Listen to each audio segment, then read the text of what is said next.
Amém, queridos? Então, nós vamos lá para a palavra de Deus. Eu quero ler com vocês hoje alguns versículos que falam sobre promessas, sobre as promessas de Deus, e também uma história que vai nos ajudar a fortalecer nas promessas de Deus.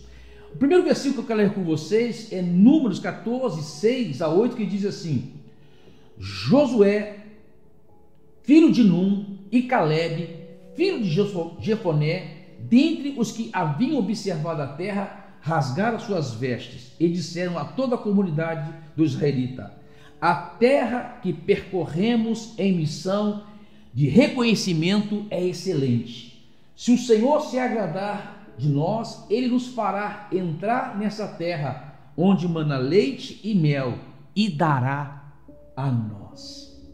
Aqui Josué tinha 40 anos de idade quando ele foi espiar a terra que Deus tinha prometido para Israel. Ele espiou a terra, ele observou a terra e acreditou na palavra de Deus. É muito importante isso, amado. Você que recebeu uma palavra de Deus, você acreditar que aquilo vai ser para você. Acreditar que a promessa vai se cumprir na sua vida. Acreditar que um dia aquilo vai se concretizar. É muito importante. Josué foi assim, com 40 anos de idade, ele espiou, observou e acreditou. Você tem que acreditar. Aí o próximo versículo que eu quero ler com vocês, de Josué também, aí já é Josué capítulo 1, diz assim: assim Josué ordenou aos oficiais do povo: percorram o acampamento e ordenem ao povo que preparem as provisões. Daqui a 3 dias vocês atravessarão o Jordão neste ponto para entrar e tomar posse da terra que o Senhor, o seu Deus, lhe dá. Aqui já Josué já não está mais com 40 anos de idade, já está com 80 anos de idade. É interessante isso. É quando ele começa a conquistar a terra, quando ele dá um passo de fé e de coragem para entrar na terra. Amado, quando você coloca o primeiro pé na promessa, isso não quer dizer necessariamente que você já tomou posse daquilo, mas que você deu um passo de fé e coragem para tomar posse daquilo. Você está entendendo? Aqui Josué dá o primeiro passo importante para tomar posse da promessa que Deus tinha feito a eles. Fé e coragem. Fé e coragem para você receber a promessa de Deus. Vou ler outro versículo com vocês. Agora, Josué 23, 14, que diz assim, 21, 45 primeiro, desculpe. Nenhuma promessa falhou de todas as boas palavras que o Senhor falara à casa de Israel. Tudo se cumpriu. Aqui quando Josué já tinha conquistado o que Deus tinha para eles. Interessante. E depois de conquistar, depois de tomar posse da terra, entendeu? De conquistar toda a terra, Josué vem e fala assim: Deus não falha. O que Deus prometeu, ele cumpriu. O que Deus prometeu, já com quase 100 anos, 40 anos, 80 anos e agora com quase 100 anos de idade, depois de trabalhar, depois de conquistar a terra, diz: Deus não falha. Deus não falha. E depois, aí é 23, 14, Josué diz assim: eis que já hoje sigo pelo caminho de todos da terra. Ele estava morrendo. E vós bem sabeis de todo o vosso coração e de toda a vossa alma que nenhuma só promessa caiu de todas as boas palavras que falou de vós o Senhor, vosso Deus. Todas sobrevieram, nenhuma delas falhou. Olha só que interessante. Agora Josué, amado, depois de um tempo de descanso, na verdade, depois de um tempo de usufruir da promessa de Deus, de descansar na promessa de Deus, já agora com 110 anos de idade, Josué, farto de dias, muito esperançoso em Deus, muito confiante em Deus, e fala: gente, olha que coisa linda. E hoje nós estamos usufruindo de todas as promessas de Deus. E mais uma vez, ele repete: Deus não falhou. Deus não falhou. Queridos, olha que coisa linda que nós encontramos na história de Josué. Ele pisou, ele avistou a promessa, acreditou na promessa, colocou o pé na promessa, trabalhou pela promessa e usufruiu a promessa. Que história linda! Que história linda! Paulo diz na sua segunda carta a Timóteo, capítulo 2, versículo 3, assim: se formos infiéis, Ele, Deus, permanece fiel, porque não pode negar-se a si mesmo. Deus não vai falhar. Vou repetir, queridos: Deus não vai falhar com as suas promessas. Elas vão se cumprir. Isso deve trazer para você muita esperança. Isso deve trazer para você muita alegria. Isso deve trazer para você muita força. Isso deve trazer para você um renovar de forças para você continuar caminhando e acreditando que um dia você vai estar usufruindo das promessas de Deus. E amados, e um testemunho vale mais do que 1000 argumentos, mais do que 1000 palavras. É a melhor coisa que tem, ou a coisa que vai dar veracidade a qualquer situação, é um testemunho de que aquilo deu certo. Por exemplo, hoje nós estamos vivendo numa situação de pandemia e todos na expectativa, na esperança de que seja descoberta aí uma vacina que resolva o nosso problema, não é verdade? Mas uma vacina, o cientista pode ir lá estudar, olhar, ver todo o processo do vírus, como é que é o vírus, saber de tudo, fazer alguns testes, mas ela só vai ter validade depois que tiver um testemunho. Depois que for testado numa quantidade de pessoas e essas pessoas confirmarem que aquela vacina deu certo. O testemunho vale mais do que 1000 palavras. Mais do que 1000 palavras. Eu também tenho o meu testemunho. Eu estou aqui com um papel, olha só, gente. Essa folha aqui é da minha Bíblia, tá? Ela soltou-se, ela é uma página em branca que fica na minha Bíblia, e ela é datada de maio de 2009. Precisamente, maio não, setembro. 2 de setembro de 2005. 2 de setembro de 2005. Eu errei a data aqui. Por que eu estou mostrando esse papel? Porque aqui tem uma oração baseada numa promessa que Deus tinha feito para mim. Antes disso aqui, de eu fazer essa oração, Deus falou para mim assim, que eu iria alargar as tendas.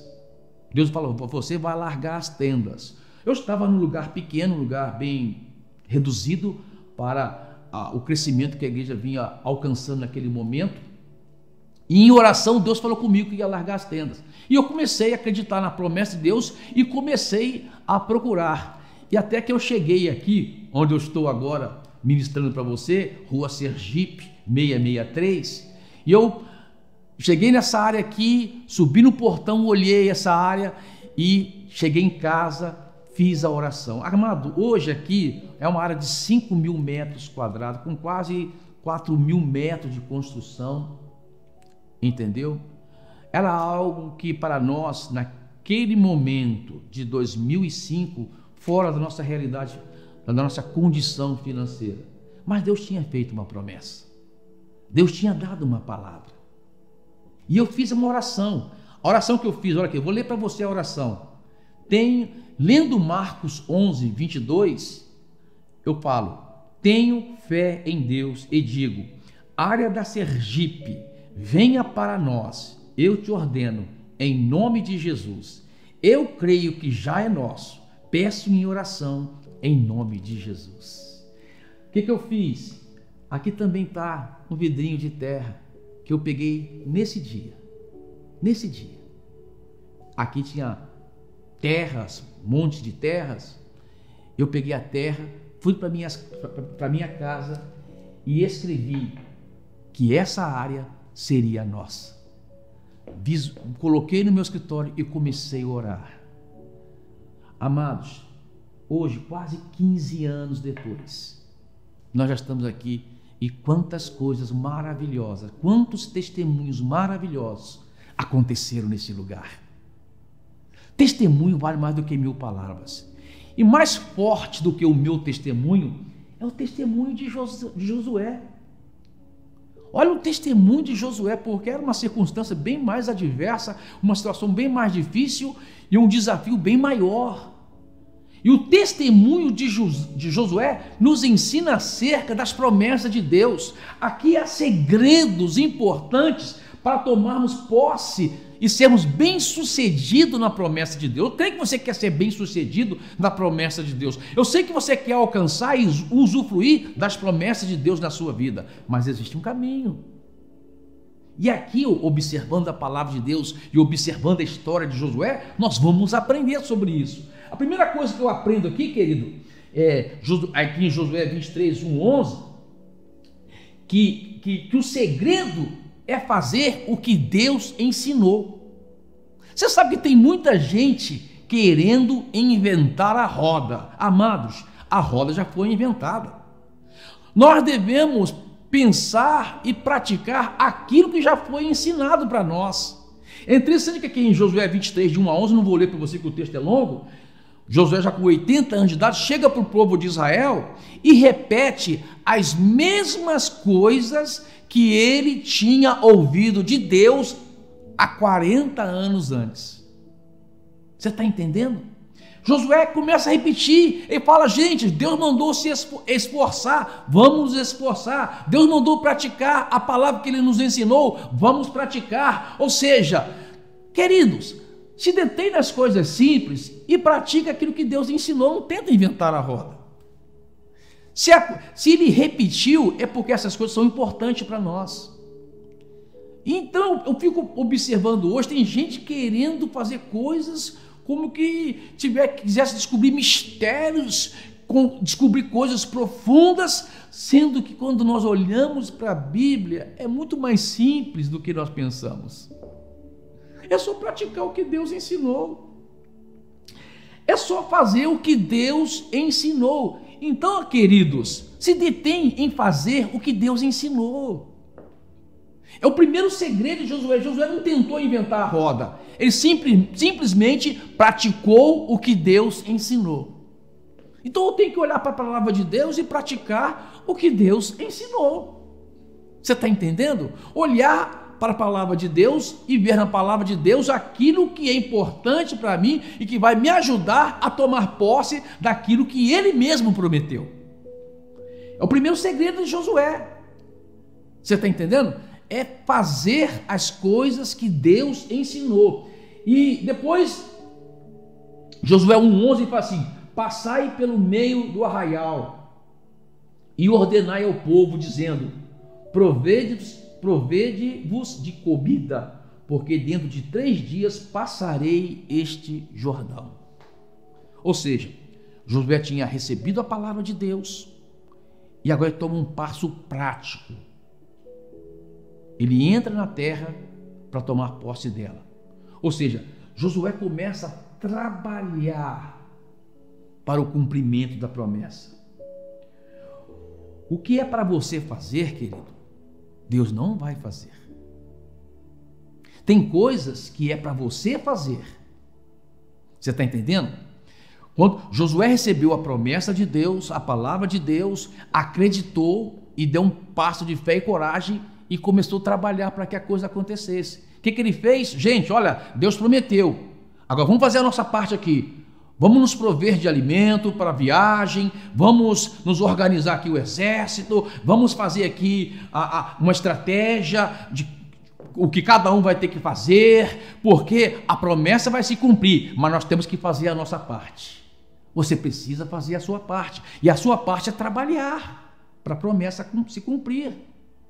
Eu vejo quando Jesus, por exemplo, transformou a água em vinho, o milagre só Jesus podia fazer. Mas lá buscar a água com os serventes, pegar as talhas e buscar a água, os serventes poderiam fazer. Então ele mandou, vai lá, busque água, ou seja, aquilo que você pode fazer, Deus não vai fazer. Deus só vai fazer aquilo que você não pode fazer. Então, faça a sua parte, trabalhe para que a promessa de Deus aconteça na sua vida. E um dos trabalhos que nós temos que fazer, querido, é a oração. Sabia disso? Nós temos que orar. Orar, amado, oração é um trabalho. Todos os dias, como eu disse para você, eu escrevi com o meu dedo no papel em branco, coloquei no escritório, amados, queridos, todos os dias, eu olhava para aquele papel e orava, e visualizava, e acreditava que um dia nós estaríamos aqui. Você está entendendo? Nós não tínhamos posse ainda, não tínhamos escritura do terreno ainda, não tinha recurso para construção e nem reforma, mas eu acreditava e orava. Oração é um trabalho. Encare a oração como um trabalho. Eu vou trabalhar em oração para que a promessa se cumpra na minha vida. É lógico que a oração é um relacionamento com Deus prazeroso, de intimidade com Ele, ao nós descobrirmos a vontade de Deus para a nossa vida. É lógico que a oração tem que trazer satisfação, você traz regozijo, traz segurança, te traz paz interior. Mas oração é um trabalho. E é um trabalho tão árduo que é difícil de fazer. Muita gente tem dificuldade de orar, porque é árduo. Mas é um trabalho que você tem que fazer para que a promessa de Deus se cumpra na sua vida. Outra coisa que tem respeito também ao trabalho é o esforço. Você tem que se esforçar para dar certo. Esforçar é empregar força, é colocar energia na coisa, é colocar disposição na coisa, é fazer a parte também sua, é levantar cedo, investir tempo, esforço. Você sabe que vai chegar no final da vida, muita gente vai dizer assim, as coisas não deram certo na minha vida. Ainda bem que eu não acreditei e nem me esforcei para isso, senão só ia me desgastar à toa. Outros dirão, que bom que eu me esforcei e trabalhei, porque as coisas deram certo na minha vida e hoje estou usufruindo das coisas boas de Deus. Qual é a diferença? Mentalidade. Tem pessoas que vai chegar no final da vida, vai dizer que nada deu certo, mas elas não percebem que não se esforçaram para isso. Elas não percebem que não investiram tempo para isso. Elas não percebem que não trabalharam para isso. Como uma coisa vai dar certo se você não trabalha para aquilo? Aí depois a justificativa vem, né? Eu sabia que não ia dar certo, por isso não trabalhei. E eu estava certo aí, não deu certo. Agora como é que está a minha vida? Então, em que time que você quer estar no final da história? Qual time que você quer estar no final da história? Daqueles que chegaram no final da vida e dizem, que bom, a minha vida deu certo, eu acreditei, eu apliquei fé, eu tive coragem para trabalhar, eu me esforcei e hoje eu estou aqui usufruindo das promessas de Deus. Esforçai-vos. Deus falou para Josué, esforça para tomar posse da terra. Empregai força para isso. Esforçai-vos, ó povo de Deus. Então, era uma condição que Deus colocou para que a promessa se cumprisse. Então, nós devemos fazer a nossa parte, querido. Livra dessa mentalidade de que as coisas não vão dar certo. Essa mentalidade é uma mentalidade de deserto, uma mentalidade daquele que fica para trás, é uma mentalidade daquele que não entra na terra, é uma mentalidade daquele que não tem sucesso, é uma mentalidade daquele que só vai ter desculpas no fim. Então, livra-se disso. Acredite que vai dar certo na sua vida. Eu acredito. Hoje, olhando para o meu quadro, olhando para a minha situação, não tem nada que possa apontar para que a coisa vai dar certo. Mas eu acredito e eu vou trabalhar, eu vou me esforçar, eu não vou desistir. Eu não vou desistir. E é uma coisa boa nesses dias, né? Principalmente por esses dias que nós estamos vivendo, né? É não desistir. Se você está em casa, talvez me assistindo nesse momento, quem sabe até de quarentena porque fez um exame e constatou que você está com vírus, não desista, Deus está com você e você vai ter a vitória. Se você é um empresário nesse momento e está difícil, você está vendo aí o seu faturamento cair e não sabe como pagar os seus empregados e não sabe como pagar os seus compromissos, não desista, Deus está com você. Você que é trabalhador e está aí preocupado porque perdeu o seu trabalho, perdeu o seu emprego e não sabe o que vai fazer amanhã, não desista. Deus vai abrir uma porta para você. Não desista. Creia nas promessas de Deus. Não desista. Saiba esperar, amado. Saiba esperar. Você viu que eu contei a trajetória de Josué. 40 anos, 80 anos, quase 100 anos e depois com 110 anos. E qual foi a constatação de Josué? Aquilo que Deus prometeu, ele cumpriu. Ele não falha. Saiba esperar. Tá? Saiba esperar. Por que você tem que saber esperar? Porque às vezes Deus marca um tempo. Sabia que Deus marca um tempo? Marcou para Sara. Falou, Sara, daqui a 1 ano você vai ter um filho. E lá em Gênesis capítulo 21 você vai ver a palavra de Deus falando assim: e no tempo determinado por Deus, conforme a palavra de Deus, se cumpriu na vida de Sara. E Sara teve um filho. Deus marcou a data. Daqui a 1 ano, marca aí no seu calendário. Daqui a 1 ano eu voltarei aqui e você estará com um filho nos braços. Às vezes Deus marca uma data para que a coisa aconteça, mas tem hora que Deus não marca, mano.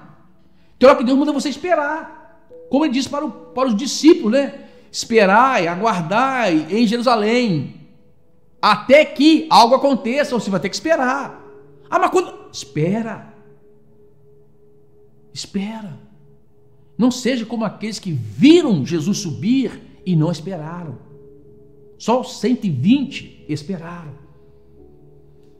Então espera, aguarde que logo Deus vai cumprir com a sua promessa. Vai cumprir. Amados queridos, eu quero terminar com vocês falando de um versículo que diz assim: um só homem dentre vós perseguirá 1000, pois é o Senhor vosso Deus que peleja por vós, como já vos tenho falado. Espera no Senhor, querido. Porque existe uma força dentro de você chamada poder do Espírito Santo. Aqui fala: um dentre vós perseguirá 1000.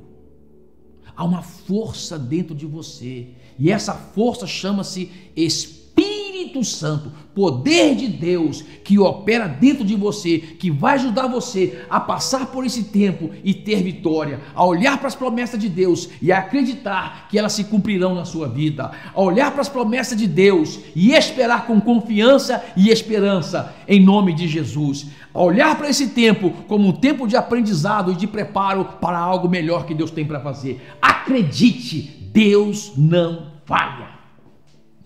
Deus não falha em suas promessas. Amém, queridos? Ele prometeu que enviaria o seu filho para morrer na cruz em nosso lugar, e ele fez isso.